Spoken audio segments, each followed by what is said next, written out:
안녕하세요. 소아청소년과 전문의 정유미입니다.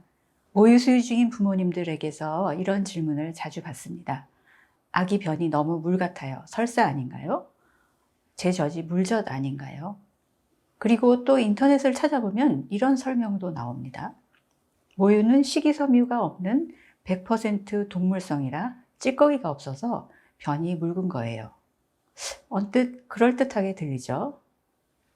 하지만 오늘은 이 설명이 왜 과학적으로 틀렸는지, 그리고 진짜 이유는 무엇인지 정확하게 알려드리겠습니다.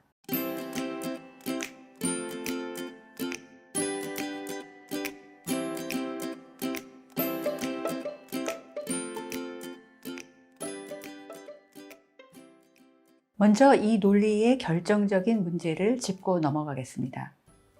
동물성이라 찌꺼기가 없어서 변이 묽다는 주장이 맞으려면 동물성 식품만 먹는 아기는 모두 변이 묽어야 합니다.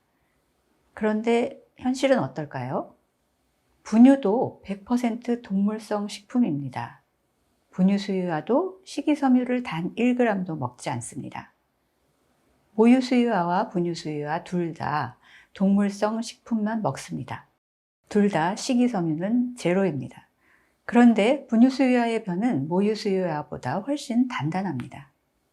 그래서 분유 수유아의 변은 생후 3개월이면 반 정도는 약간 녹변을 보고 또 점점 굳어집니다. 동물성이라서 묽다면 분유 수유아 변도 묽어야 하지 않을까요? 이 사실 하나만으로도 찌꺼기가 없어서라는 설명은 성립하지 않습니다. 변의 굳기를 결정하는 건 동물성이냐, 식물성이냐가 아닙니다.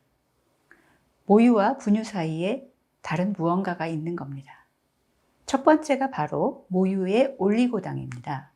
모유에는 유당, 지방 다음으로 세 번째로 많은 성분이 있는데 바로 모유 올리고당입니다. 200가지가 넘습니다. 그런데 이 성분은 아기가 직접 소화해서 쓰는 영양분이라기보다 아기의 장 속의 좋은 균들의 먹이에 가깝습니다. 즉, 아기 몸에서 소화가 되지 않아서 분해가 안 된 채 대장까지 그대로 내려갑니다.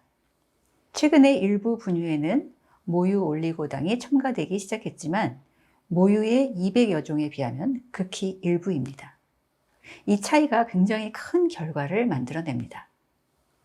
모유 올리고당이 대장에 도달하면 비피도박테리움이라는 유익한 세균이 이걸 먹으면서 폭발적으로 번식합니다.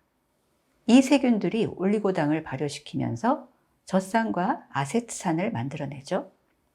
이 산들이 장 속의 환경을 약산성으로 만들면 두 가지 효과가 생깁니다. 먼저 산은 장 속에서 삼투압 역할을 해서 물을 끌어당겨 변의 수분 함량을 높입니다. 그리고 또 장 운동이 빨라질 수 있습니다. 변이 장에 오래 머물지 않으니 수분이 덜 흡수되고 더 자주, 더 묽게 나오게 됩니다. 두 번째 이유는 지방의 구조입니다. 모유에도 지방이 있고 분유에도 지방이 있습니다. 하지만 지방은 양만 중요한 것이 아니라 그 구조도 중요합니다. 지방은 글리세롤이라는 뼈대에 지방산 3개가 붙어 있는 구조인데 그 위치를 SN1, SN2, SN3라고 부릅니다. 모유와 분유에는 둘 다 팔미트산이라는 포화지방산이 들어 있습니다.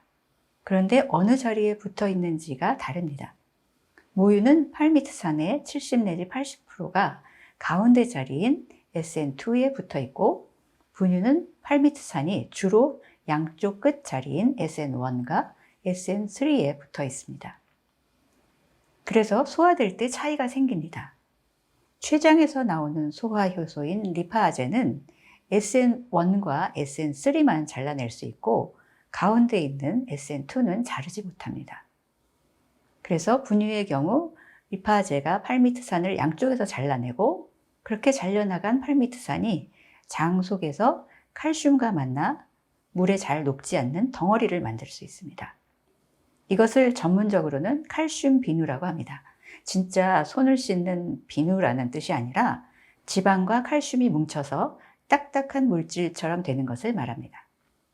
비누처럼 딱딱하게 굳은 이 덩어리가 변에 섞이면서 분유 수유아의 변이 단단해집니다. 반면에 모유의 지방은 아기 몸에서 비교적 잘 흡수되는 구조를 가지고 있습니다. 즉, 팔미트산이 SN2에 있어서 리파제가 잘라내지 못합니다. 칼슘 비누가 훨씬 적게 만들어지죠. 그래서 지방도 더 잘 흡수되고 칼슘도 더 잘 흡수되고 변도 부드럽습니다. 모유 수유아와 분유 수유아 변의 굳기를 결정하는 건 식이섬유나 동물성 여부가 아닙니다. 지금까지 설명을 정리하면 젖을 먹는 아기와 분유를 먹는 아기 둘 다 동물성 식품만 먹습니다. 둘 다 식이섬유는 단 1도 섭취하지 않습니다. 그런데 변의 굵기는 분명히 다릅니다. 그 차이를 만드는 건 두 가지. 첫째, 모유에만 있는 올리고당이 장내 유익균을 키워서 변을 부드럽게 만들고, 둘째, 모유의 지방 구조가 칼슘 비누를 만들지 않아서 변이 굳지 않습니다. 이 두 가지 모두 분유에는 없거나 부족한 메커니즘입니다. 동물성이라 찌꺼기가 없어서라는 설명은 반만 맞는 말이죠. 모유 흡수율이 좋아서 남는 게 적은 건 사실입니다. 하지만 그게 변이 묽은 주된 이유는 절대로 아닙니다. 분유도 식이섬유 없이 동물성만 먹는데 변이 단단하다는 사실이 그걸 증명합니다. 변의 정상 범위에 대해서도 말씀드리겠습니다. 연구 데이터를 보면 모유 수유아는 생후 1개월에 하루 평균 4-5번, 2개월에 3번, 3개월 이후에는 한두 번 정도로 변이 줄어듭니다. 같은 시기에 분유 수유아보다 그래도 2배 가까이 많이 보죠. 그리고 한 가지 더 알아두셔야 할 게 있습니다. 젖을 먹는 아기 중에도 약 28%는 생후 3개월 사이에 며칠씩 변을 안 보는 시기가 있습니다. 분유 수유아는 그런 경우가 8% 정도인데 모유 수유아가 훨씬 많죠. 이건 모유의 흡수율이 좋아서 남는 찌꺼기가 적기 때문이기도 합니다. 아기가 편안해 보이고 변이 부드럽고 잘 먹고 잘 자라고 있다면 며칠에 한 번 혹은 1-2주에 한 번 변을 봐도 정상입니다. 반대로 하루 5번씩 묽은 변을 봐도 아기가 편안하고 잘 자란다면 걱정하지 않으셔도 됩니다. 하지만 이런 경우는 반드시 진료를 받아야 합니다. 생후 48시간 안에 태변, 즉 첫 변을 못 봤을 때, 그리고 생후 1개월 이내에 변비 증상이 시작됐을 때, 변에 피가 반복적으로 섞여 나올 때, 배가 단단하고 눈에 띄게 불룩할 때, 녹색 담즙이 섞인 구토를 할 때, 체중이 잘 늘지 않을 때입니다. 이런 증상들은 단순한 수유 방식의 차이가 아니라 다른 질환을 의심해야 하는 신호이죠. 오늘 이야기를 요약해서 다시 한번 말씀드리겠습니다. 모유 수유아의 변이 묽은 건 정상입니다. 이를 식이섬유는 단 1g도 먹지 않고 100% 동물성이기 때문이라고 설명하는 건 과학적으로 맞지 않습니다. 분유도 동물성, 식이섬유도 0이지만 변이 단단하니까요. 진짜 이유는 모유에만 있는 올리고당이 장내 유익균을 키우고 모유의 지방 구조가 칼슘 비누를 만들지 않기 때문입니다. 변이 묽다는 이유만으로 모유를 끊을 필요가 없습니다. 아기가 편안하고 잘 자라고 있다면 그 묽은 변이 오히려 모유가 제대로 작동하고 있다는 신호입니다.